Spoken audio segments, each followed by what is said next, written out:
আসসালামু আলাইকুম। ২০২৫ সালের কলেজ ভর্তির অনলাইন আবেদনের প্রথম পর্যায়ে রেজাল্ট ইতিমধ্যে প্রকাশ পেয়েছে। তো রেজাল্ট পাওয়ার পরে তোমরা কিন্তু অনেকেই অলরেডি কলেজ নিশ্চয়ন করে ফেলেছো।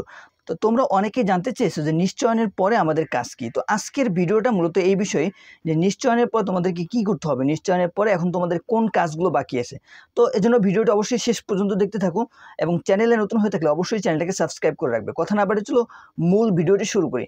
প্রথমত বিষয় হচ্ছে তোমাদের রেজাল্ট প্রকাশ পেয়েছে, প্রথম পর্যায়ের রেজাল্ট প্রকাশ পেয়েছে 20 তারিখ রাত 8টায় এবং 22 তারিখ রাত 8টার ভিতরে তোমাদেরকে কলেজ নিশ্চয়ন করতে হবে। অর্থাৎ তোমরা যেই কলেজটাতে চান্স পেয়েছো, যেই কলেজটাতে সিট পেয়েছো, সেই কলেজটাকে তোমাদেরকে নিশ্চয়ন করতে হবে। যদি তোমরা মাইগ্রেশন করতে চাও সেক্ষেত্রে মাইগ্রেশন অন করে নিশ্চয়ন করতে হবে। কীভাবে কলেজ নিশ্চয়ন করবা এইটি নিয়ে কিন্তু আমি মোবাইল থেকে সরাসরি কীভাবে কলেজ নিশ্চয়ন করা যায় এটা নিয়ে একটা ভিডিও অলরেডি আমি দিয়েছি। তোমরা চাইলে সেটা দেখে নিতে পারো এবং নিশ্চয়ন করে নিতে পারো। তো তোমরা যারা নিশ্চয়ন করছো এখন তোমাদের বিষয় হচ্ছে তোমরা নিশ্চয়নের পরে কি করবা। বিষয় হচ্ছে নিশ্চয়নের পরে তোমরা যারা মাইগ্রেশন করেছো 28 তারিখ রাত 8টায় তোমাদের কিন্তু মাইগ্রেশনের রেজাল্ট দেবে। তাদেরকে জাস্ট মাইগ্রেশনের রেজাল্টের জন্য অপেক্ষা করতে হবে। যদি ভাগ্য ভালো হয়, কপাল যদি ভালো থাকে, সব কিছু ঠিকঠাক থাকে, সেক্ষেত্রে আশা করি তোমরা তোমাদের পছন্দের কলেজ পেয়ে যাবে, উপরের দিকে কোনো একটা কলেজ পেয়ে যাবে। আবার অনেকে দেখা গেছে অনেকেই কমেন্ট করছে যে ভাই আমি 1 নাম্বার কলেজ পাইছি, 2 নাম্বার কলেজে শিফট হতে চাই, 2 নাম্বার কলেজটাতে আমি ভর্তি হতে চাই। সেক্ষেত্রে করণীয় কি? সেক্ষেত্রে বিষয় হচ্ছে তোমরা জাস্ট প্রথম পর্যায়ে নিশ্চয়ন না করে আবেদনটাকে বাতিল করো। নিশ্চয়ন না করলে 22 তারিখ রাত 8টার ভিতরে তোমরা যদি 336 টাকা দিয়ে কলেজটাকে নিশ্চয়ন না করো সেক্ষেত্রে তোমাদের আবেদন কিন্তু এমনি বাতিল হয়ে যাবে। এবং তোমরা 23 তারিখ থেকে 25 তারিখ যখন দ্বিতীয় পর্যায়ে আবেদন চলবে, 23 তারিখ থেকে 25 তারিখের ভিতরে দ্বিতীয় পর্যায়ে আবেদনটা করে ফেলো।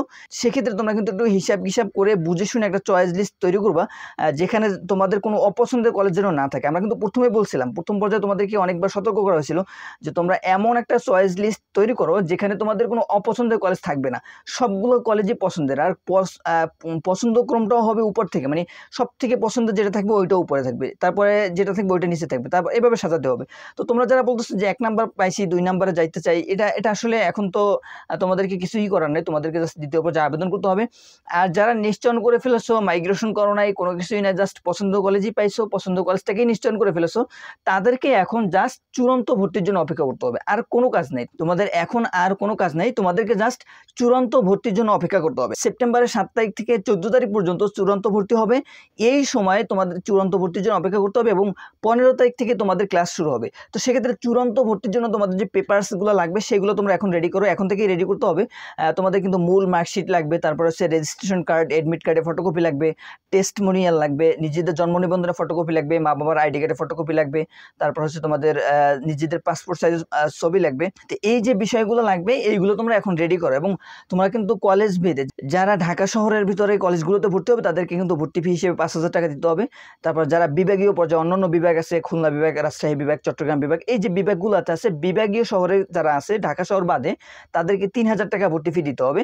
এবং যারা জেলা পর্যায়ে কলেজগুলোতে ভর্তি হতে চাইবে তাদেরকে 2,500 টাকা ভর্তি ফি দিতে হবে। এবং যারা গ্রাম পর্যায়ে বা উপজেলা পর্যায়ে কলেজে ভর্তি হবে তাদেরকে 1,500 টাকা অথবা 2,000 টাকা ভর্তি ফি দিয়ে ভর্তি হতে হবে।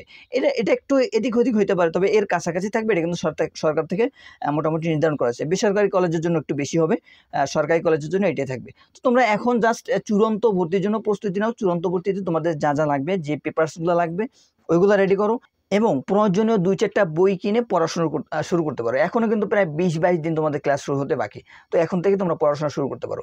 তো আজ এই পর্যন্ত, দেখা হবে পরের ভিডিওতে। ততক্ষণে ভালো থাকো, সুস্থ থাকো, আল্লাহ হাফেজ।